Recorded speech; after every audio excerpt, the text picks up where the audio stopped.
Good morning and नमस्कार दोस्तों, स्वागत है आप सभी का आपके अपने YouTube channel GK search engine पर। तो दोस्तों, आज के इस वीडियो में हम बात करेंगे 9 जनवरी के राजस्थान करंट अफेयर्स की। तो पूरा वीडियो बहुत ध्यान से देखना। जो PYQ के साथ हमारी ये सीरीज चल रही है, इसमें हम प्रीवियस ईयर के क्वेश्चन भी जो राजस्थान करंट अफेयर्स के पीछे के एग्जाम में पूछे गए थे, किस प्रकार के क्वेश्चन पूछे जा रहे हैं, उनका भी रिवाइज करते हैं। तो पूरा वीडियो बहुत ध्यान से देखना। PDF फाइल आप वीडियो के डिस्क्रिप्शन बॉक्स में आपको लिंक दिया हुआ मिलेगा, जहां से आप डाउनलोड कर सकते हैं। तो चलिए शुरू करते हैं। कल के वीडियो में मैंने आपसे एक क्वेश्चन पूछा था, जो था राजस्थान पुलिस अकादमी जयपुर में राज्य स्तरीय पुलिस सम्मेलन का आयोजन है वो कब किया गया है। तो इसका आयोजन 8 जनवरी को किया गया है। 8 से लेकर 9 जनवरी तक ये जयपुर में आयोजित हो रहा है। सी ऑप्शन यहाँ पर बिल्कुल सही था। जिन दोस्तों ने सी ऑप्शन कमेंट बॉक्स में सही जवाब दिया था, उनको हार्दिक शुभकामनाएं। तो राज्य स्तरीय पुलिस सम्मेलन 8 जनवरी से RPN यानी राजस्थान पुलिस अकादमी परिसर जयपुर में इसका आयोजन किया जा रहा है। मुख्यमंत्री भजन लाल शर्मा इसका उद्घाटन करेंगे। और इसके अलावा 2 दिवसीय राज्य स्तरीय पुलिस सम्मेलन का यह आयोजन राजस्थान पुलिस अकादमी जयपुर में IIM छत्तीसगढ़ रायपुर में आयोजित 60वें राष्ट्रीय स्तरीय DGIG पुलिस सम्मेलन के परिणाम के सिफारिशों के क्रम में आयोजित किया जा रहा है। इसमें सभी जिलों के SP, सभी रेंज IG, जयपुर मुख्यालय पर पदस्थापित सभी वरिष्ठ अधिकारी इसमें हिस्सा ले रहे हैं। तो चलिए शुरू करते हैं आज के राजस्थान करंट अफेयर्स, लेकिन उससे पहले कल के महत्वपूर्ण क्वेश्चन का रिवीजन।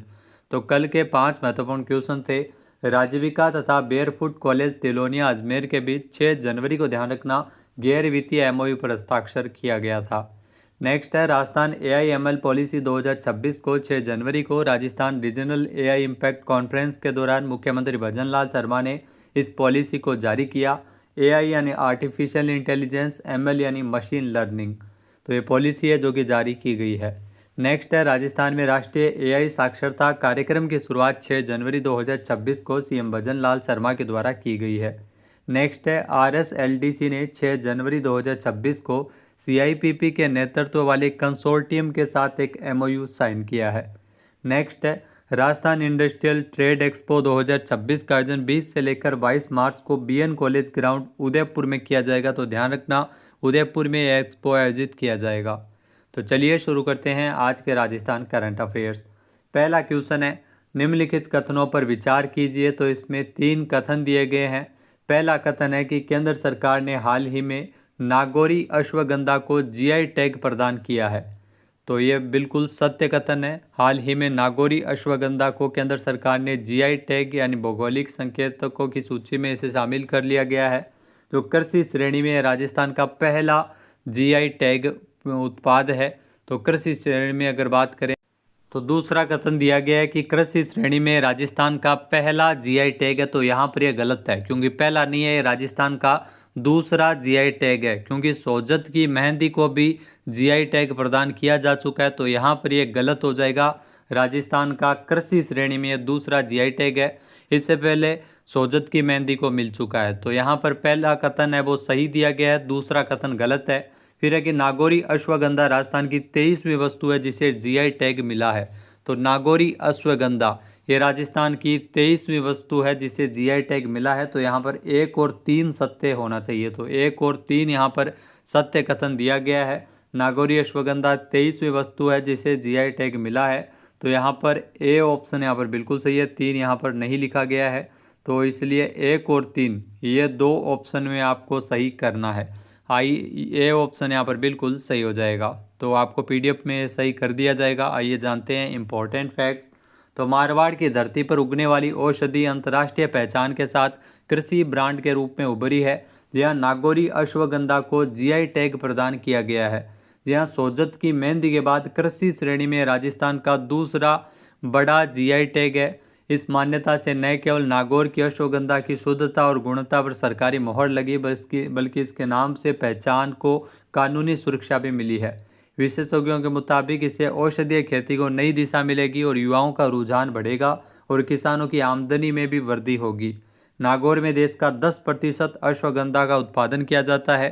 राजस्थान की ये 23वीं वस्तु है जिसे GI टैग प्रदान किया गया है।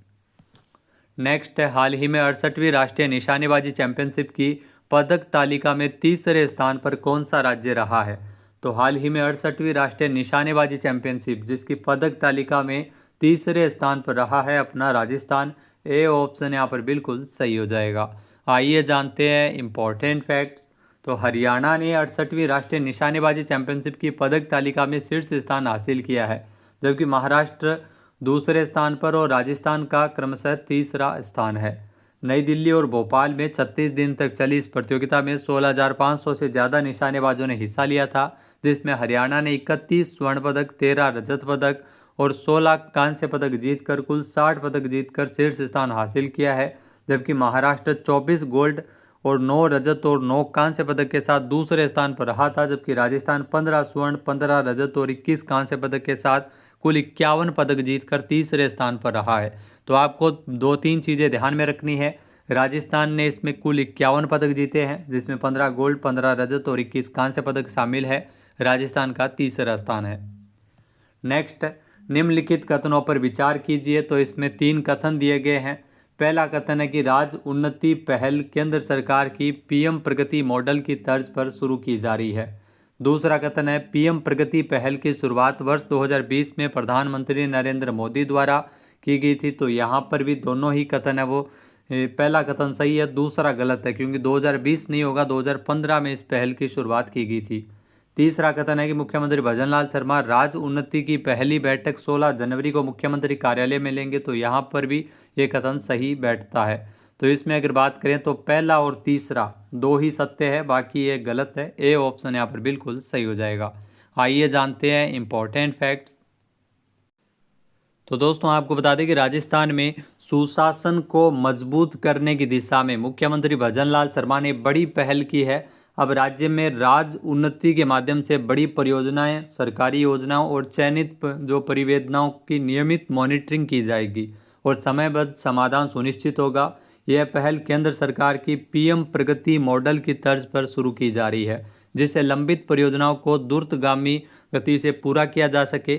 साल 2015 में प्रधानमंत्री नरेंद्र मोदी जी ने लंबित परियोजनाओं में तेजी लाने के लिए प्रगति पहल की शुरुआत की थी। तो पीएम प्रगति पहल की तर्ज पर राज्य उन्नति पहल है वो संचालित की जाएगी, जिसमें मुख्यमंत्री भजनलाल शर्मा राज्य उन्नति की जो पहली बैठक है वो 16 जनवरी को दोपहर 3 बजे से मुख्यमंत्री कार्यालय में लेंगे।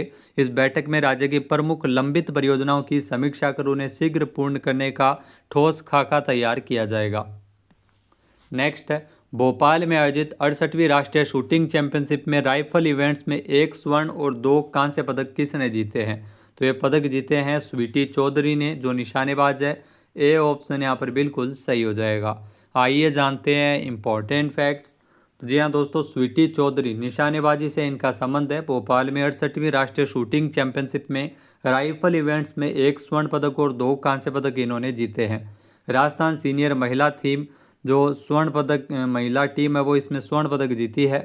कैटेगरी 50 मीटर राइफल 3 पोजीशन स्पर्धा में माननी कौशिक, स्वीटी चौधरी और मोनिका जाखड़ इसमें शामिल थी। तो इन तीनों खिलाड़ियों ने मिलकर स्वर्ण पदक जीता है इसमें। नेक्स्ट, राजस्थान में ई विजिटर्स पोर्टल और E0 FIR का शुभारंभ किसने किया। यहाँ दोस्तों मुख्यमंत्री भजनलाल शर्मा के द्वारा राज्य स्तरीय पुलिस सम्मेलन में इसका शुभारंभ किया गया है, यानी कि सी ऑप्शन यहाँ पर बिल्कुल सही है। आइए जानते हैं इम्पोर्टेंट फैक्ट्स।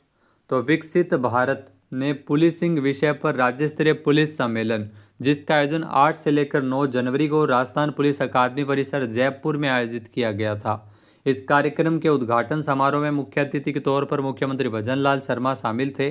राजस्थान पुलिस अकादमी में राज्य स्तरीय पुलिस सम्मेलन के दौरान मुख्यमंत्री भजनलाल शर्मा ने ई विजिटर्स पोर्टल और E0 FIR का शुभारंभ किया है। मुख्यमंत्री ने इस दौरान राजस्थान पुलिस प्राथमिकता 2026 पुस्तक का भी विमोचन किया है। पहले राष्ट्रीय सम्मेलन का उद्घाटन देश के जो प्रथम गृह मंत्री सरदार वल्लभ भाई पटेल द्वारा 12 जनवरी 1950 को नई दिल्ली में किया गया था।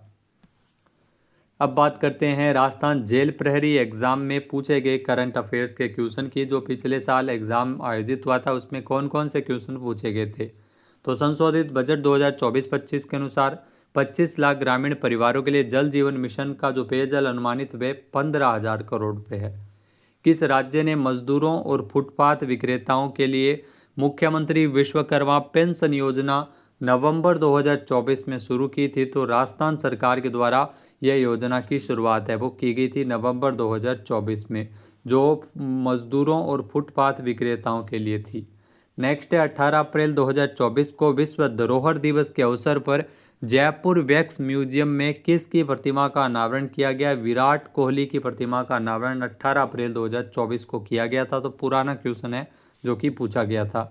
नेक्स्ट है निम्नलिखित में से कौन सा राजस्थान परिवर्तन एवं नवाचार संस्थान का उद्देश्य है? तो इसमें जो उद्देश्य दिए गए हैं आपके सामने हैं। आईटी के क्षेत्र में छात्रों को प्रशिक्षण प्रदान करना, राज्य में उपलब्ध विभिन्न प्रकार के संसाधनों भौतिक वित्तीय जनशक्ति का अनुमान लगाना, राज्य के संसाधनों का सर्वोत्तम उपयोग करने के लिए नीतिगत दिशा निर्देश तैयार करना। तो इसमें उद्देश्य है। तो राजस्थान परिवर्तन एवं नवाचार संस्थान रीति, यहाँ नीति आयोग के तर्ज पर ध्यान रखना, राजस्थान सरकार ने रीति आयोग का गठन किया है और इस रीति आयोग के जो वर्तमान में अध्यक्ष है वो मुख्यमंत्री है। तो मुख्यमंत्री भजन लाल शर्मा इसके अध्यक्ष है। नेक्स्ट है 22 फरवरी 2025 तक राजस्थान के महाधिवक्ता कौन है? तो श्री राजेंद्र प्रसाद गुप्ता है, ये वर्तमान में राजस्थान के महाधिवक्ता है। 22 फरवरी का ये डेटा पूछा गया था। नेक्स्ट है उस प्रसिद्ध स्वांग कलाकार का नाम बताइए जिसने भारत उत्सव में राजस्थान का प्रतिनिधित्व किया था। जानकी लाल भांड जो कि स्वांग कलाकार है, बहरूपिया कला के लिए जाने जाते हैं। भारत उत्सव के दौरान इन्होंने राजस्थान का प्रतिनिधित्व किया था। ये क्वेश्चन पूछा गया था। नेक्स्ट है राइजिंग राजस्थान वैश्विक निवेश शिखर सम्मेलन 2024 है वो 9 से लेकर 11 दिसंबर तक आयोजित किया गया था। जयपुर में इसका आयोजन है वो किया गया था। फिर है गगन शक्ति 2024 अभ्यास भारतीय वायुसेना के द्वारा किस स्थान पर आयोजित किया गया? पोखरण फील्ड फायरिंग रेंज जो कि जैसलमेर में है, जहां पर इस अभ्यास का आयोजन किया गया था। फिर जो क्वेश्चन पूछा गया था 2023-24 में इंदिरा गांधी शहरी रोजगार गारंटी योजना के तहत गारंटीकृत कार्य दिवस की संख्या बढ़ा दी गई है। सबसे उपयुक्त विकल्प का चयन करना है। तो इसमें 125 दिवस है वो इसमें रोजगार मिलता है। पहले 100 दिवस का रोजगार है वो मिलता था। इसका नाम भी अब चेंज कर दिया गया है, मुख्यमंत्री शहरी रोजगार गारंटी योजना इसका नाम किया गया है। फिर है कि इंदिरा गांधी शहरी क्रेडिट कार्ड योजना, इसके लाभार्थी राजस्थान के शहरी क्षेत्रों के स्ट्रीट वेंडर्स है वो इसके लाभार्थी है। तो इसमें भी नाम बदल दिया गया है। अब बात करते हैं आज के हमारे क्विज के, जिसका आंसर आप सभी को कमेंट बॉक्स में देना है। तो आज का क्विज है राजस्थान में राष्ट्रीय एआई साक्षरता कार्यक्रम की शुरुआत है वो कब की गई है? एक बार फिर से सुनिएगा, राष्ट्रीय एआई साक्षरता कार्यक्रम की शुरुआत कब की गई है? सही आंसर आपको कमेंट बॉक्स में देना है। और अगर ये वीडियो आपको पसंद आए तो इसे आप लाइक और शेयर करना बिल्कुल ना भूलिएगा। चैनल पे नए जुड़े हो, सब्सक्राइब नहीं किया है तो भी सब्सक्राइब बटन पर क्लिक करें। इस वीडियो की जो PDF फाइल है वो आप वीडियो के डिस्क्रिप्शन बॉक्स से डाउनलोड कर सकते हैं। राजस्थान करंट अफेयर्स का एग्जाम बूस्टर कोर्स जो आपको वीडियो के डिस्क्रिप्शन बॉक्स में लिंक दिया हुआ मिलेगा, जीके सर्च इंजन एप्लीकेशन पे मिल जाएगा। जय हिंद, जय भारत, जय राजस्थान।